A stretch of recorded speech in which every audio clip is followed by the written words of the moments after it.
actually translated really well into Kaleidoscape was Batman Begins. Hey, everybody, it's Technology Rocks. It's a light show today.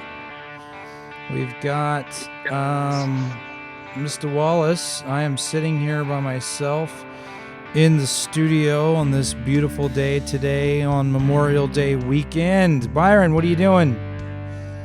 Sitting in the garage talking to you, chilling. And eating ice cream, right? And eating ice cream. I think that's a Memorial Day thing. You've got to eat ice cream when it's Memorial Day or 4th of July. It's like a rite of passage, right? You're right, especially from Sonic, because you know Sonic is red, white, and blue.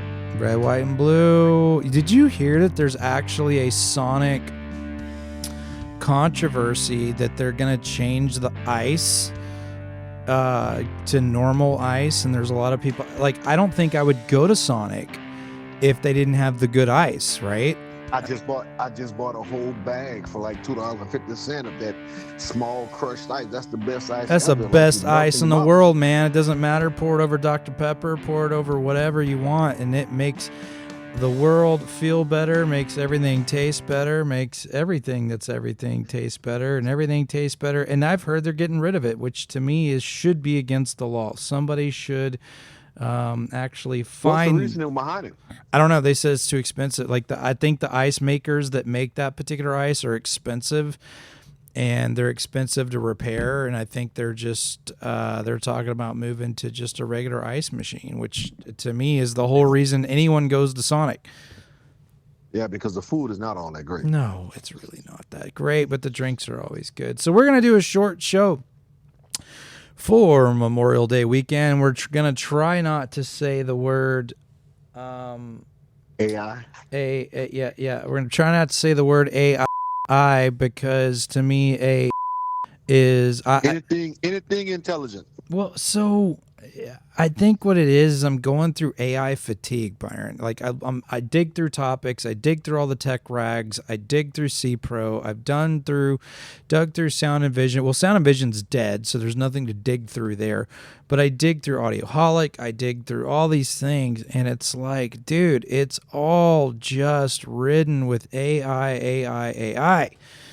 And in fact, they treating the AI like they did the El Nino effect. You remember for everything was like El Nino this, El Nino that. I remember Y2K. There was a Y2K thing, you know. Remember Y2K? So Y2K. Oh, the world is gonna stop at midnight for Y2K, and this team had to go and do this and all this other stuff for a whole bunch of nothing. So my dad, he's a chemical engineer and was working at the plant. He had to be at the plant during Y2K. And right on the stroke of midnight, he flipped the main power in the building he was working at. Everybody freaked out. Oh, just to mess with everybody. And then he flipped it back on. He goes, "All right, can we all go home now?" And so everybody went home, and it was a big farce. So here's what I'll say about artificial intelligence, as I'm not going to talk about artificial intelligence, but here's what I'll say about it. You mean anything intelligent? Anything intelligent would be a miracle. So what it is it's augmented. It actually stands for augmented intelligence, not artificial intelligence. Meaning, if you actually look at the definition of artificial intelligence, it means it's imitating life. It's imitating life. And if you're trying to imitate imperfection, then therefore it's going to be imperfect, which it is. And we've proven that on several different occasions. I've proven it myself stupidly on several different occasions, and it's just one of those things as you cross the bridge that you realize it's really not the boogeyman after all. It's a bumbling toddler that craps its pants as far as technology, and it should not be used as a position of authority. So that is the Technology Rocks, I think, synopsis by all four members here. I'm just kind of speaking for the other two that never show up. And then the one that the one that's always put me in, coach, which is Byron. But shouldn't have said never show up. I was just referring to Raymond. But and then sometimes Ian. But anyway, but Raymond is on assignment, probably doing the whole Star Wars thing. I think he was called out to San Antonio to do something, and I can only assume it's the biggest Star Wars release since I can't remember the last Star Wars release, and so he's probably probably has something to do with that. I know Top Gun. Go ahead. It's amazing. It's amazing how after all these years, Star Wars still have this huge audience. 1976, Byron, was the very first Star Wars. 1976. And it is 2026, and they still have just as big as audience as they had then. Yep. Yeah, no. What I think, though, is they're really trying to. I mean, Kathleen Kennedy, the former president of Disney, kind of really did blow some holes in the ship and kind of screw up a few things. And I think, I mean, I actually went back. This just happened recently. I actually went back and revisited Force Awakens,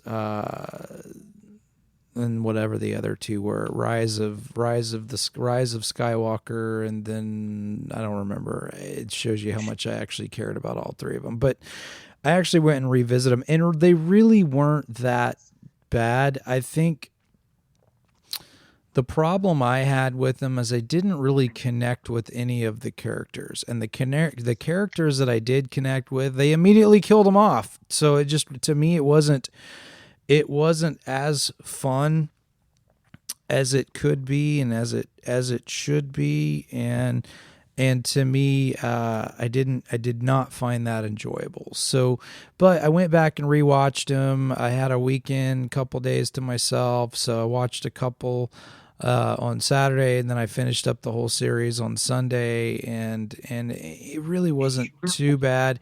I was just trying to find some new movie clips because I keep wearing out Top Gun Maverick.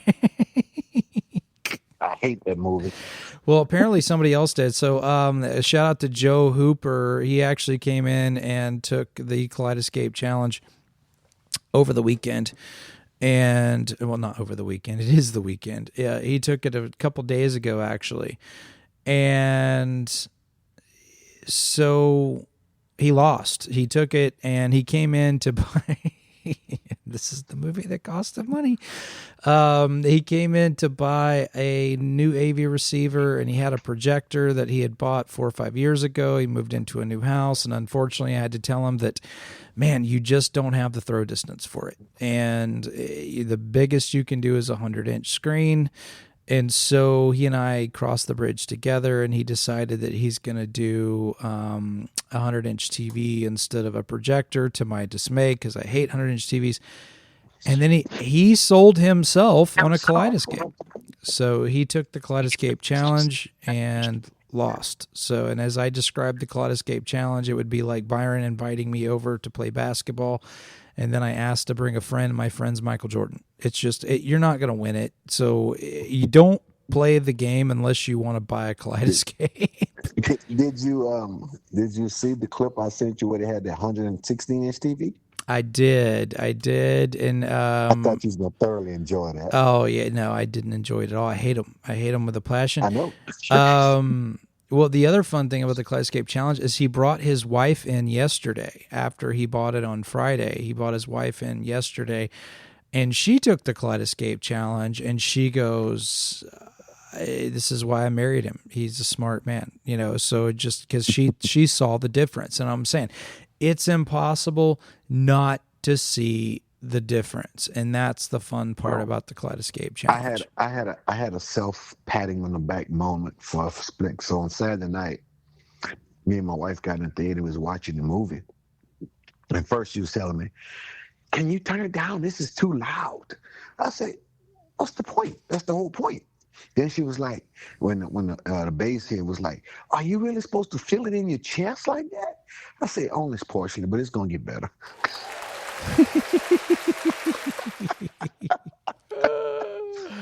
Just wait till you get. She just don't know what we have in the works. Just wait till you get 15s in there and see what she thinks. Oh, just wait till we get the new, the new receiver and the new amp with the Atmos in the ceiling and the 15s. Oh yeah, no, it's gonna be. And at some point, the new towers. And at some point, the new tower. Speaking of towers, Paradigm just released the Premiere series. Yeah, thank you. I was going to say Founder, and I messed up. I'm not telling you, but I'm telling you, but I'm not telling you, but I am telling you that we're actually bringing in Persona. I have to go to Dallas and go pick them up. There is another dealer that's needing some help, and he's kind of shutting his shop down in that area, and so I'm going to go pick up a bunch of Persona speakers, Persona subs, and Persona bookshelves. So if you know anybody who wants to audition Paradigm Persona, no, not you, Byron, because it'll just mess you up even more, then that'll be fun too. No, Persona is just a whole different level. It's a whole different level of silliness. I think I'm stuck on the Paradigm Founder series. Well, we're bringing in a Persona Center channel too. No. So the difference with the Persona and the Founder is Persona is just beryllium tweeter, so it's going to be a little bit crispier than what you got, but it'll be a lot of fun. I'm not looking forward to driving to Dallas, but if anybody wants to road trip to Dallas for a day, let me know. And I'm going on next Saturday. And we'll go grab those jokers. Yeah, but you can't fit, 200-300 pound sub twos on a bike though. Is the problem. No, I'm not on the bike. We're going on the truck, but it still ain't got enough room. True. Yeah, we'll have to go with the van. So anyway, that would actually be a fun radio show to record, is the road trip up there. But but hey, I don't know if I probably mentioned this to you, but I'm gonna tell you again. When I switched from the Paradigm Monitor Center channel to the Paradigm Finder, yeah, tell me about that, because we never really got a chance to discuss the difference between the larger center channel and the big one. It's like night and day, and I only scratched the surface because once I get the new amplifier there with the center channel, it's gonna get better. Oh, it'll get better, and then we're gonna map a sub to high pass for that center channel, and it's just you haven't even scratched the surface of what that room's and it's gonna be balanced input to it too, also. Yeah, no, you haven't even scratched the surface of what that room will do. Just as we sit right now, it's different like night and day. I mean, at first, the monitor center channel was like everything you would hear was like it's in a tin can, echoing out. You just trying like a megaphone, like a cheerleader megaphone, when you're trying to go through a small hole and come out a big hole. But when the Founder came in, it's like you have a tremendous different, full of sound. I mean, it's almost like you could just watch the whole thing just using the center channel and nothing else. Right. That's just how much the difference is. Oh, no, it's massive. I mean, it's like they chopped the bottom off a tower speaker and turned it over. It's pretty cool. So, small business shout out to Serenity Sips. I was at the last open mic with David Pickett Music, and it was standing room only again. The dude's just tearing it up over there. There's going to be another event in June. I'm not sure. Technology Rocks Live is actually still in the works. So I got two small businesses shout outs. I got one is what you got? Upholstery for all your upholstery needs, home furniture, car, motorcycle seats, whatever. And 3 Nails powder coating. 3 Nails powder coating.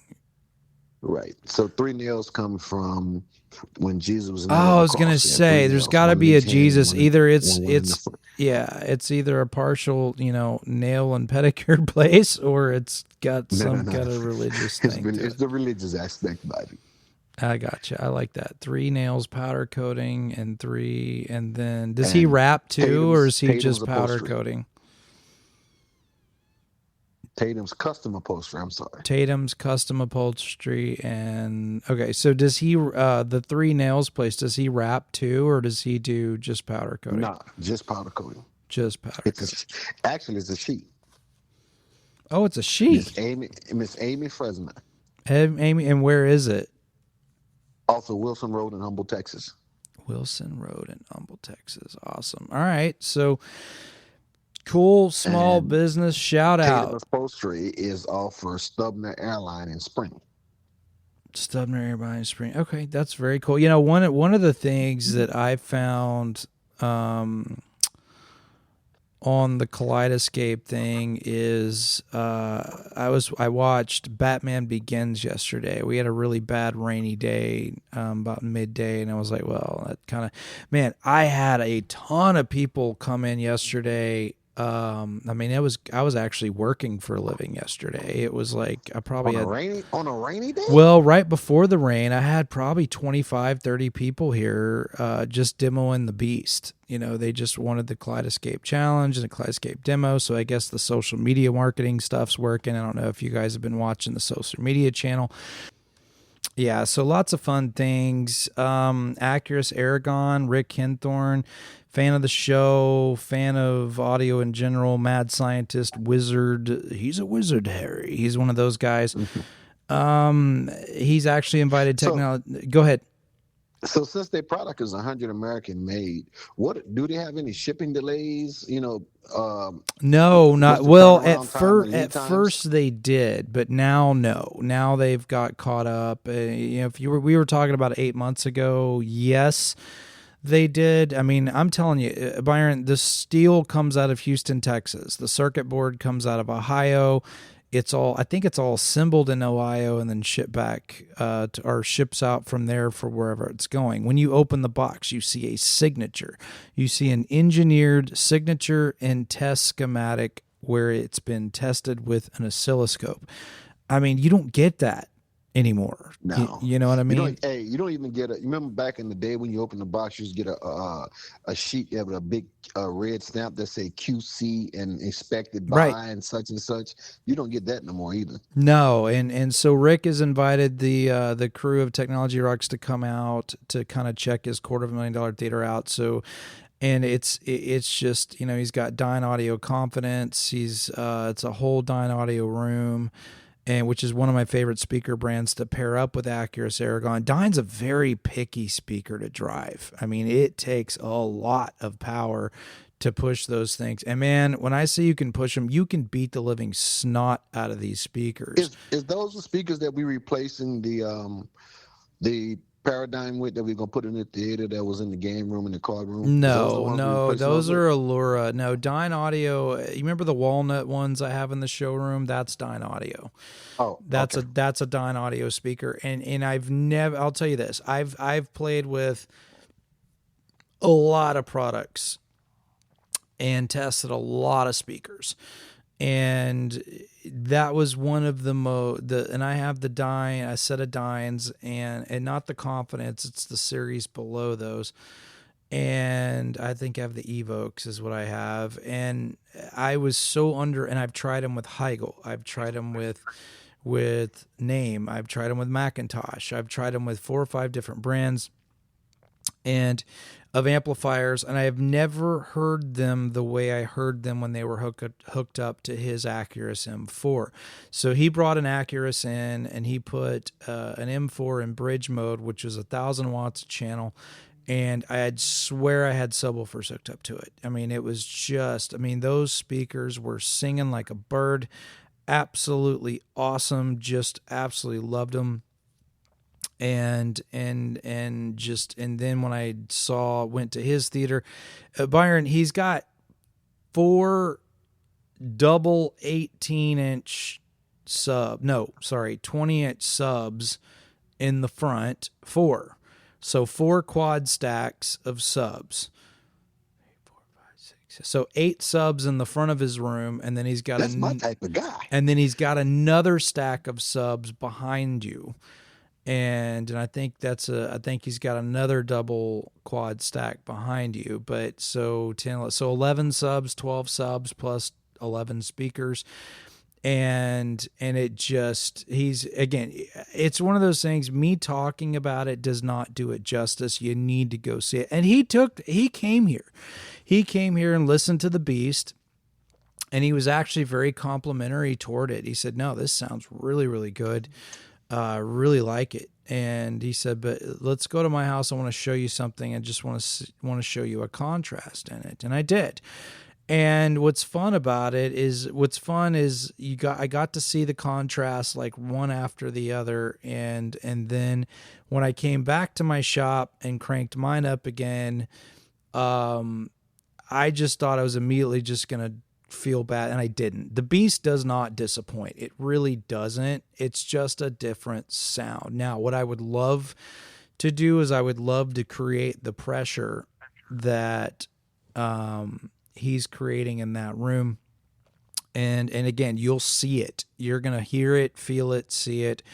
And because he's invited the whole crew over, he wants Ray to come over there and check it out, and Ian and all those guys, and to actually experience what Bag End will do. We're trying to get Bag End into the shop, which we're going to, along with Acurus and Aragon and all that fun stuff. Now, Aragon is more of a 2-channel. That's their higher end, not home theater realm. Acurus is more of their, I would say, Trinov competitor, right? You know, it's not to insult Acurus or show, have a lot, make light of what Trinov does, but just surfing the middle wave there. But there's just such a thing as the dynamic headroom that particular system creates, and it's just the quiet moments are quiet and the loud moments are loud,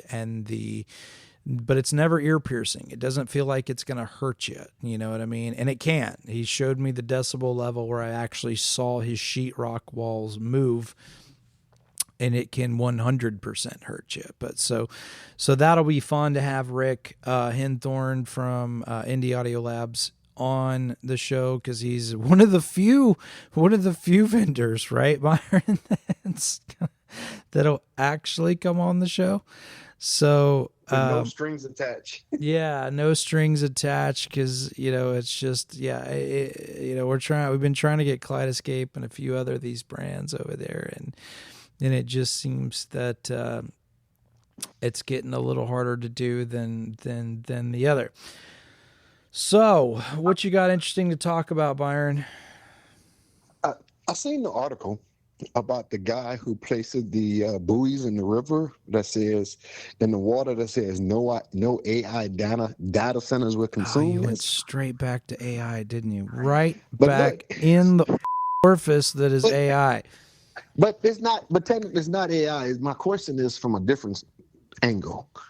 So he says no AI data center will consume any of that water. So I guess he's under the impression that data centers that host servers that use for AI is water cooled, which 90% of them is air condition cooled. Really? Yeah, we don't. I mean, data centers don't necessarily do water cooled. The chillers, the air conditioning itself, chillers might use water, but the air conditioning. Yeah, but air conditioning creates water. So here's my thought: is why wouldn't they use the water that the AC creates into some sort of reservoir, and then use that water to cool? Because I mean, even a home AC can produce 8 gallons in an hour. Right, but the only water that is used in data centers is the water for the chillers, for the AC itself. The AC comes up through the floor, and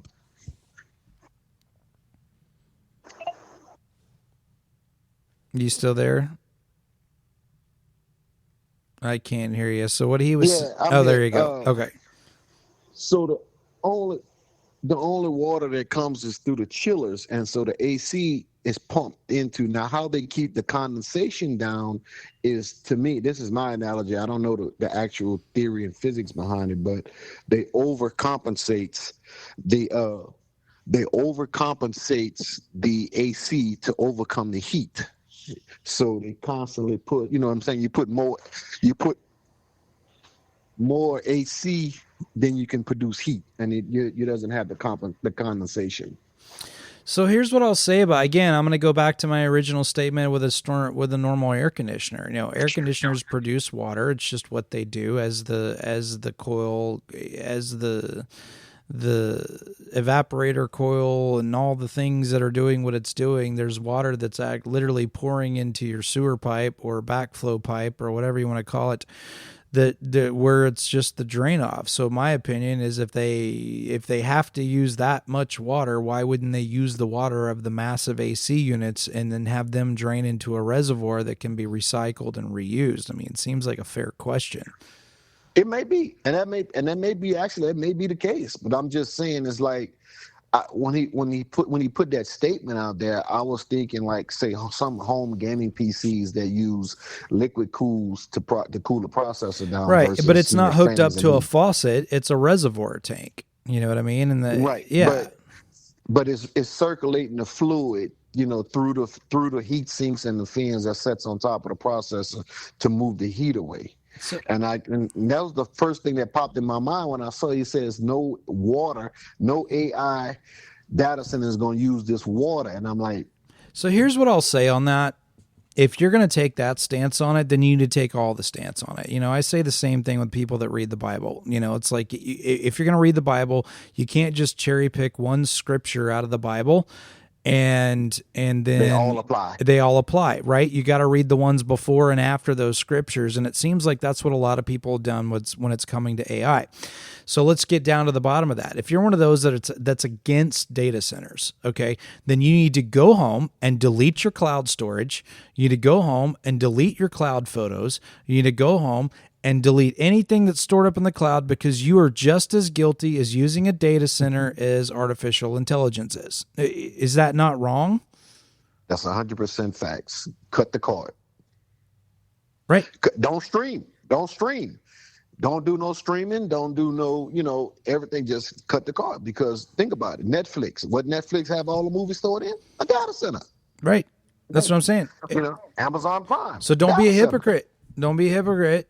If you're gonna, if you're gonna attack all this stuff and do those types of things. Well, Now, granted, he's a farmer, so he probably doesn't know even how to spell the cloud, because he doesn't use those types of things. But what I'm saying is, if you're going to get on your high horse and scourge yourself in the name of something, then you better check your facts and figure out what you're actually doing. If you're gonna be for animal rights, don't buy a car with leather seats. Hey, let me roll this. So if you want to be anti-cloud and don't use data centers at all, buy you a Kaleidoscape with a Terra server. Then you're not dependent on data centers or the cloud. That's true. That's true. So Byron and I we talk all the time. He's like family to me. So he literally, I'm talking 8 o'clock in the morning. He and I are talking about something.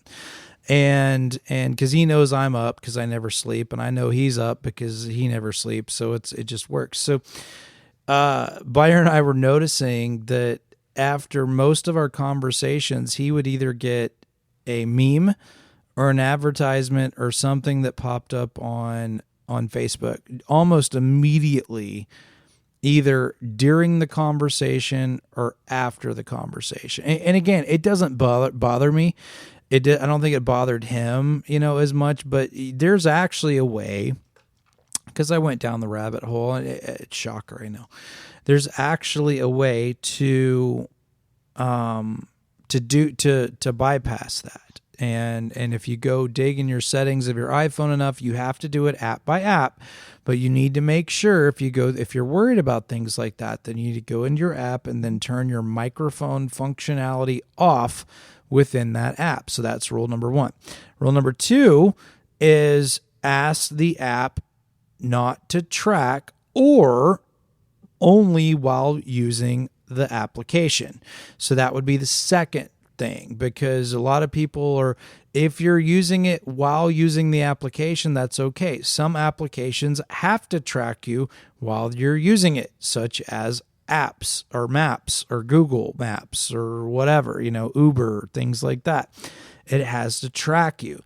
But if you're sensitive to that type of data, once again, you can't go halfway. You got to be all in or all out. You can't just read one scripture out of the bunch and just say that I'm going to live my life based on one scripture.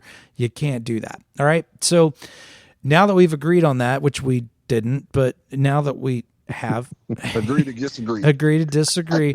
But what I'm saying is, if you're sensitive to that type of thing and you're going to live your life in fear of the boogeyman or whatever you're going to do, then yes, you need to go in your apps and you just shut the microphone functionality off within that app, and you need to go ask the app not to track when you're not using the app. If you do that, you will also notice that you will magically save on your phone battery. So if you have a older phone and you have to be tethered, you may want to go back and check your apps and see what apps are actually running in the background while you're doing all of those things. This also goes for iPads, Android users, and iPhone users, all of the above. And it's same thing with computers, whole 9 yards. There's been a lot of panic, man. You know, what's funny is Apple pushed this update. Are you aware of this update? Did I talk to you about this already on the update thing? So we had this corporate client call us, and no, I'm not going to tell you who it is because it's embarrassing. We had this corporate client call us, and the owner of the company. So ladies and gentlemen, if you own a company and you're using Apple product or using iPhones or iPads or whatever you're using, do not, under any circumstances, link them to your personal iTunes account. Don't do it for so many reasons. Since you said that, I must admit, Android users, they do have a feature where you can create multiple profiles on your phone. Like, for example, one of my coworkers, he has a Android phone, and I don't have the company email or Teams and nothing on my phone because you must sign a waiver that they're going to install this app that if your phone is ever lost or misplaced, they're going to wipe your phone. And I don't agree to that. But on the Android side, you can create a work profile with those applications in it. And if they decide to wipe your phone, they only wipes the work profile. They don't wipe your entire phone, which I thought was pretty cool. But we don't have that on Apple side yet. No, that is pretty cool. So what happened with this one on Apple is this business owner did all of this on iPads and iPhones, and he had iPads at all the stores and everything else. Well,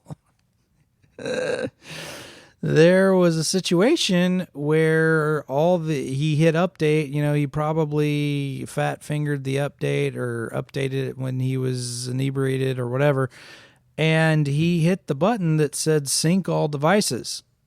Well, when you sync all of your devices, ladies and gentlemen, now everybody can see your text messages. Yes, I mean everybody in the company can see the text messages on all of the Apple devices, the iPads, the Apple TVs, the iPhones that are synced with your iTunes account. Okay. Lesson learned, Business 101. If you're setting up a business with Apple product, set up a freaking Apple account that's not your personal account. This goes for all the people that are doing things that they shouldn't be doing on the phones and messages and things like that. Now, I have absolutely all to worry about because I'm the most boring person on the planet. So you can see my messages and you can see my emails and you can see my Instagrams and my face because I don't care. I genuinely don't care. I have nothing that nobody wants. Well, it's not even that. I live my life by, if I wouldn't say it to somebody's face, I'm not going to say it via text message because that's just how I live my life. So and we so routine till if anybody wants to do any harm or whatever to us, it would not be difficult. No, it really wouldn't. It really wouldn't. And that's the thing is, but here, now we live in the world of AI. Now I can generate a picture of you sitting on a beach with a hot bikini model if I want, and then show it to your wife. You know, here's the thing. It's a sinister world, and there are lots of screwed up people that do messed up things. Wow, I almost went Ray there for a second. But here's what I'm saying. If you're worried about such things, do not hit the sync all devices when you're updating your devices. Okay, Kate, there's another, I don't know how, Byron, I don't know how many phone calls, and no, I'm not going to mention names because that's rude, but I don't know how many phone calls I got with people that were syncing their devices, and then all of a sudden their messages and their photos and everything else was coming on every device they had in the home. And some of those things were sensitive and they didn't want those photos and messages going. Apple calls it handshake. Yeah, well, they were shaking more than that. So anyway, and they called me in a panic, and I said, you synced all of your devices, didn't you? So here's the thing. If you did screw up and sync all of your devices, Turn them off. Well, it's easy. You just go into settings and go into just go into view Apple devices on your account, and then you can log them off one at a time or all of them all at the same time. But I would do that. Or here's the thing. Here's a secret. I'm going to let you in on it, okay? If you set up your business with an iPad, use a different email. Don't use your personal email. It's just stupid. Don't do it, Use a business email. So that was for people that was for people. APZRentals.com. And if you are out there doing those things, shame the F on you. Stop doing it and be a better person. Stop it, as Michael Jordan would say, as the Michael Jordan meme would say.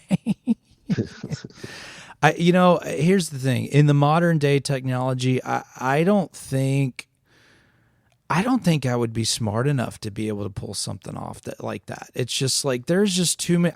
Dude, I forget to lock the damn door half the time. You know what I mean? It's like, how am I going to remember who's messaging what and what they're messaging on and how they're messaging what? It's just exhausting. I'm not going to do it. Well, I'm gonna tell you something else that perturbs me while we're on that. So Teslas, if you buy a Tesla and it doesn't have the auto drive feature, do you know that's an $8,000 download? So here's the fun part. I read something. No, it wasn't just Tesla. In fact, yes, I did know that. Somebody was talking to me about that. But there was another thing that somebody was saying is that BMW was passing a law, not a law, but a feature where they were charging people monthly to use their seat heaters and seat air conditioners extra to use the feature. Like it's already in the car, but you can't use it. So the question is, though, this is my question.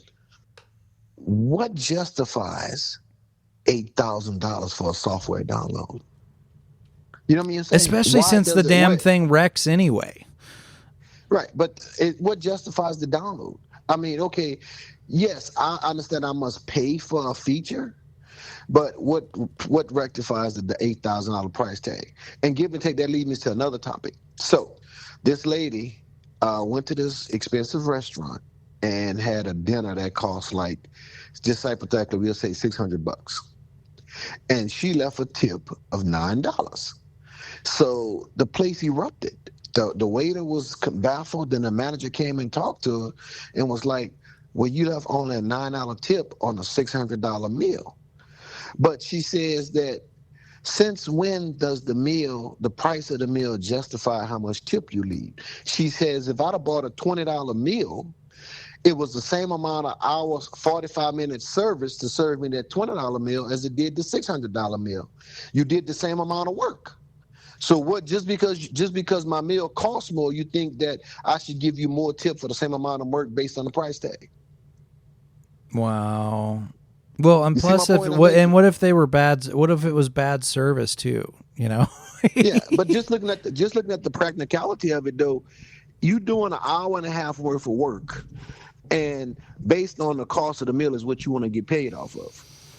You know what I'm saying? Well, and then plus they want to charge. Well, plus they want to add alcohol to that too, which that's not a factor for me anymore. But it's like when they add alcohol on that it's now $15 to $20 a drink. So that's just a whole nother meal. By the time, if you and I went out and we had those drinks, we had a couple drinks apiece, that's $80 just by itself. Right. And that's not even including the tip.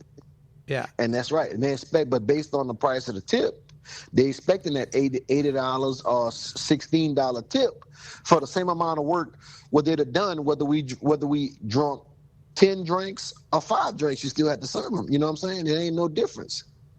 Right. Yeah. Now, and then the misconception came about as a society as a whole, and the people in that industry, that you tip based on the price of the So meal, here's what I not get. amount of work that's Here's done. what here, and this is not against servers or anything like that. Trust me, I worked in the food service industry, and I think everybody at least one time in their life needs to work in the food service industry to get a piece I was a of pizza delivery guy. to get a slice of that humble pie. Because it's the most grueling, pride sucking thing in some situations to do, and you work your butt off, and most people aren't nice to you. Most people are mean to you. They're entitled. There's there's a lot of group, and I still work in the service industry in the higher end of the spectrum, but it's not food, but it's in a different service industry, and people are mean to us, and it's okay, and people have crazy expectations with crazy budgets, and some of those are justified expectations, and some of those are a little bit crazy, but as we go into it. So, and I'll say this, used to back in the day, waiters only made like a couple bucks an hour, you know what I mean? And then they lived off of the tips. And so I see your point. I see it both ways. If it's a classier restaurant, typically people tip bigger on a classier restaurant, 15 to 20%. But if your service sucks, it sucks, and there wasn't, I don't know if you weighed in on it, if the service sucked or not, but, so that's the other interesting point to that one. But yeah, no, I've worked into that, and oh man, church tables are the worst. Oh my goodness. They sit, and there's always about 15 to 20 of them, and they'll stay forever, and they all order water, and and it's just like, and usually, but most of the time, if it's a bigger party, then the gratuity is already added to that. You know what I mean? And Right. so, And again, I agree with a bigger party because you're doing more you're work. doing more work. You're doing more work. Well, that's what. But don't try to don't expect me to pay more of a tip for the same amount Well, of work here's you're the doing. thing, Byron. It's the same thing in my field. A $3,000 in-wall speaker installs the same way as a $300 in-wall speaker. It does. It does. It takes Right. the same 45 minutes to an hour to cut it in. And you're getting paid for the work that takes you to put the speaker Right. in the I'm wall. not right. Exactly. I'm not charging more because it's more expensive speaker. I'm just charging. Okay, it takes The me labor, that's the 35 labor. to 40 minutes to cut a hole in your wall. So, but no, I don't necessarily disagree with that. The one thing that really irks me is the tip at the drive-through. That's the one that really drives me bonkers, because they'll look at you and they'll be like, "Oh yeah, there's one more question for you to ask." And then they hold you the thing, and you're like, okay, Now, don't get it twisted. When it comes to my coffee, I tip 1,000, 1,000,000%. Of like my coffee, if it's breakfast or whatever, I'm always a good tipper. I've always been a good tipper.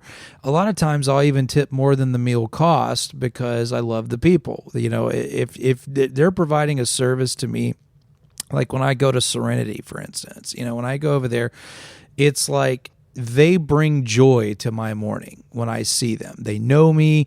They know, we're getting jet fuel this morning. Da, da, da. They know me. They know me. They know G. They know everybody. It's just like they ask about people. They ask about family. They whatever.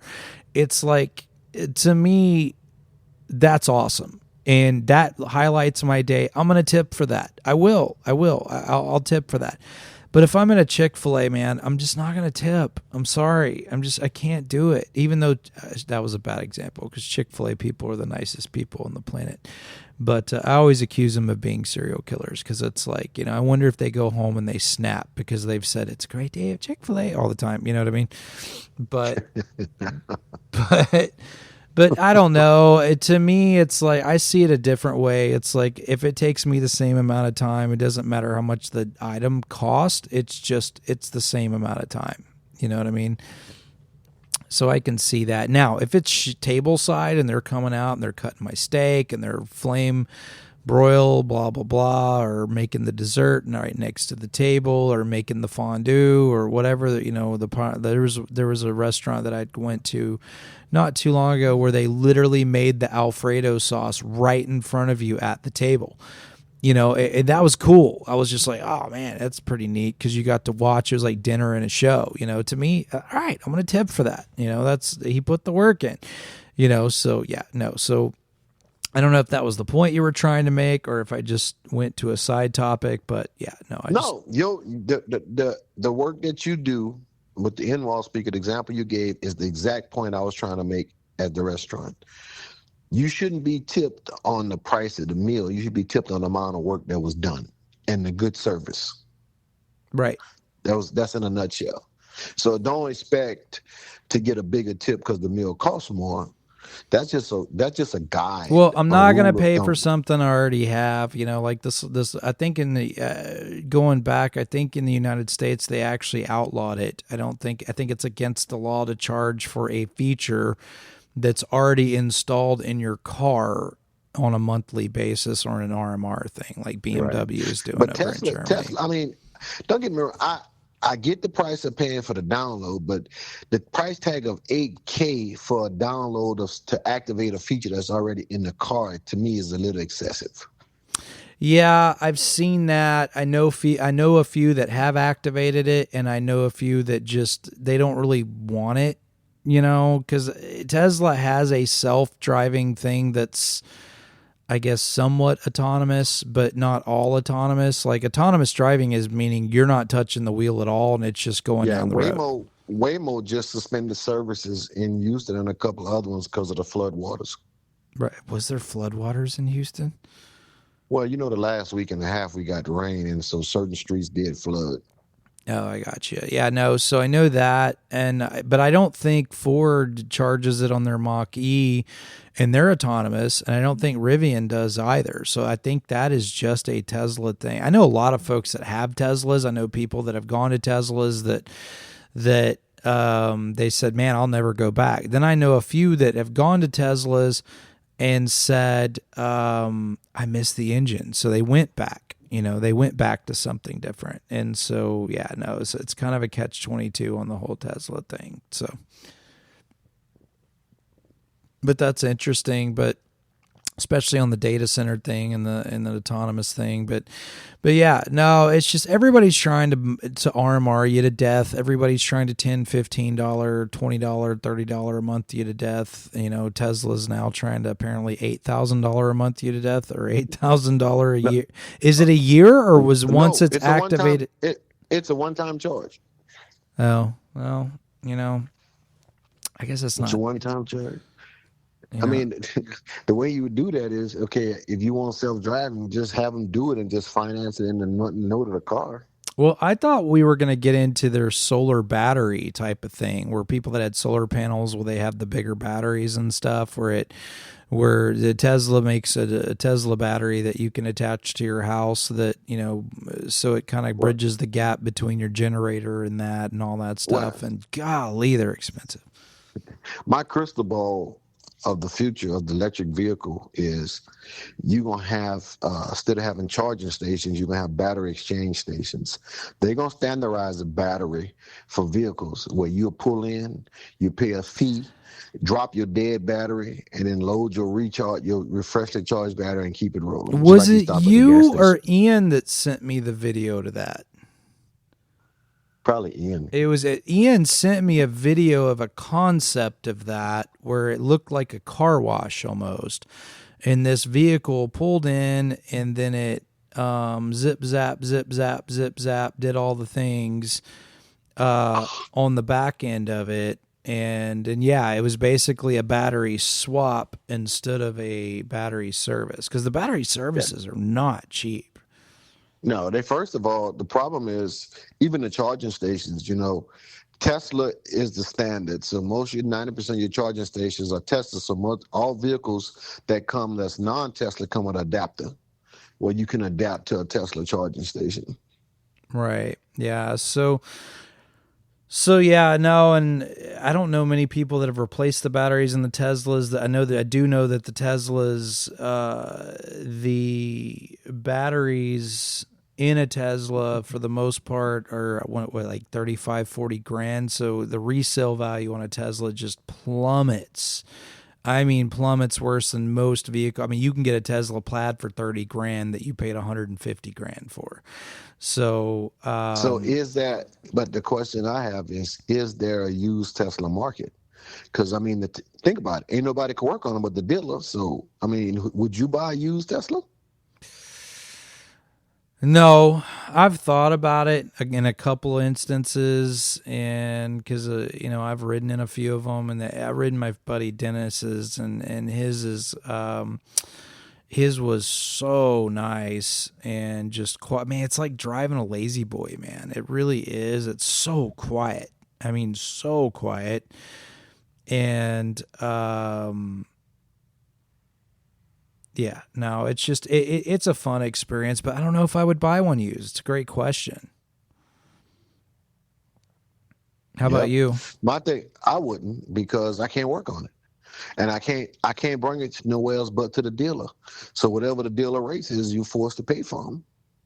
Where if you buy a new one, you get X amount of warranty, and then right before the warranty ends, you got to make a choice to whether you want to continue to own it or get rid of it, So or buy extended warranty. the only complaint I hear about the Teslas is the tires. You go through tires because of the weight of the vehicle. Because of the weight of the. Here's the thing. I don't think it's a sustainable thing anyway. I think it's a novelty thing, but I do not think electric vehicles are sustainable. Our infrastructure won't do it. Won't keep up with it.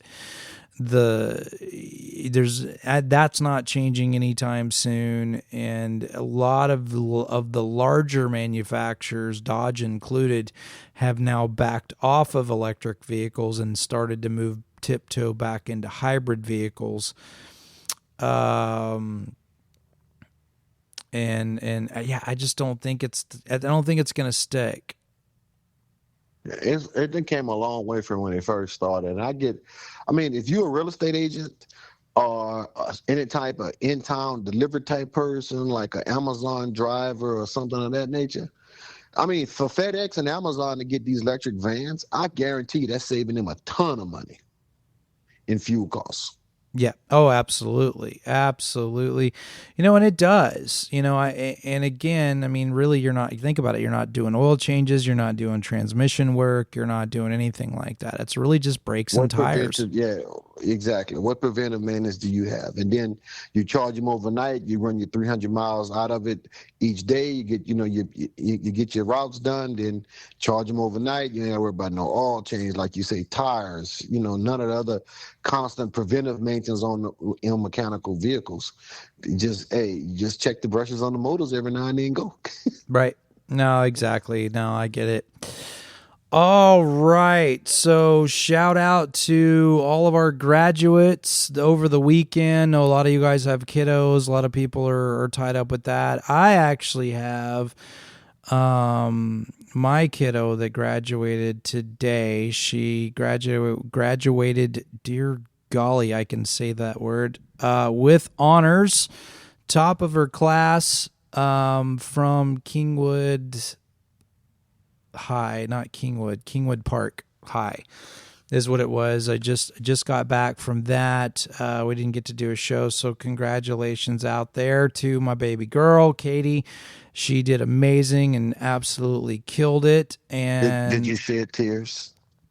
I cried like a baby. I'm not gonna lie. I cried walking into the building. Yeah, no, I literally think it got real when I saw them all sitting there. Is when it Yeah. got real to And me. the only reason I'm laughing because come December I'm gonna be just like you. Oh In no, fact, you. I'm bringing a hand towel just for that purpose.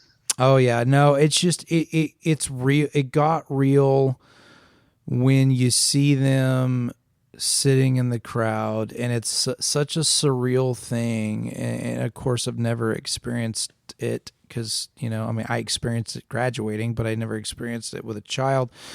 My child graduating, and so it's kind of one, in my opinion, it's one of those things a parent can relate to almost immediately, because you remember how you felt. You remember the excitement. You remember what do I do now the next day, which is on a Monday, which is really weird for me. I remember waking up when it was a weekday and it being really bizarre. It just like, because you've been doing the same thing over and over and over for 12 years. And I think walking in the building, I was fine. But when I saw them all sitting down there in their caps and gowns, it was an absolutely, I felt old, Byron. You feel old and you feel like, Jesus, where did the time go? And where did I blink? You know what I mean? And I think that's the wow. I had to take a deep breath there. I think that's the overwhelming emotion that you get, because I still see her as the dropping her off for kindergarten. And Yeah. And the thing about it is, now she's going to be gone from home. And then another level of worry comes about, because right. now, she's out there on her own in this mean, cruel world. And you just hope that the stuff that you put in her, she can equip her to overcome these challenges that she's going to face. Yeah. And that's the thing is we had such a, she had a rough childhood. She really did. And, the broken home and that type of thing with my ex and I. And one of those things where it's just, you kind of want to tell the younger folks that this is not the way the world is supposed to be, and it's really not. And I would say in a lot of ways, they have a harder life in a lot of ways, because of the pressure of social media, the pressure of saying the wrong thing in the wrong time, and being on that pedestal and having a pedestal. I mean, I'm so thankful that social media wasn't a thing when I was a child, and when I was a teenager. And now she's a young lady, young adult, she'll be 18 in June. And I'm so happy that, because, man, I said all kinds of dumb stuff. I mean, I still say dumb stuff, and it's just one of those things where, man, I'm just not ready. I'm not ready for it. I thought, you think you have more time, and you think you have more time with them. And if you think about it, going back and looking back, Byron, you only have 12 summers with your kid when you think about it. You know what I mean? Right. And 12 Christmases when they're a kid, and when they come home from school, and now it's college, and now they're going into the adult world, or maybe a career world. But she graduated with honors and at the top of her class. And one of those things where I think it really hit me. What was really weird is they weren't calling them in alphabetical order. That was very strange to me. So it was nerve-wracking in that aspect of it. How was they calling them? So it was both rows. So they were calling the left row and the right row at the same time across from each other, but it was like the B's were next to the Z's and the Z's were next to, it was just weird. Yeah, the whole thing. And so I was like, I don't know where she's at, because I was in the nosebleed. I got caught up in traffic, and I came in. I heard the valedictorian talking, and so I knew it was about to start. So I walked in. I was at the top of the crowd, and I was looking down, and I was just like, all right. I was trying to scan it from where I was at, because there wasn't really any good seats where I could get to her. And then when they started calling the rows, I was like, dude, it was so nerve-wracking, because I didn't know whether I had my camera out or this or that. And so, you know what? I decided to hang back, and I just soaked it in, man. And I cannot express how important it is to just freaking unplug and soak in the moment for a second. And that's what I did, because I was so nervous about not getting a picture, or not getting that thing on video, or not doing this, not that. And so, you know what? I was just like, because once I saw how they were calling all the names, I stopped. I took a step back, breathed, put my phone in my pocket, and I just kind of absorbed it. And I kind of absorbed the vibe and listened, and it's like, and it wasn't just, I wasn't tear jerking for just my kid. It was everybody's kid. It was everybody. It was just like watching the parents and watching the friends that were there that were supporting, and Katie was incredibly popular apparently, because she just, I mean, the guy next to me about blew my ears out when her name came up. So I was like, well, apparently a lot of people knew her. So,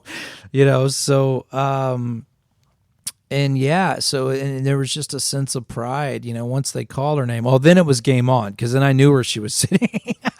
And then I could take a picture of her. And then you could find her. And then I could find her. But yeah, no, but I'm actually quite happy that I just kind of sat back and absorbed the moment. And because there was just a sea of phones out there.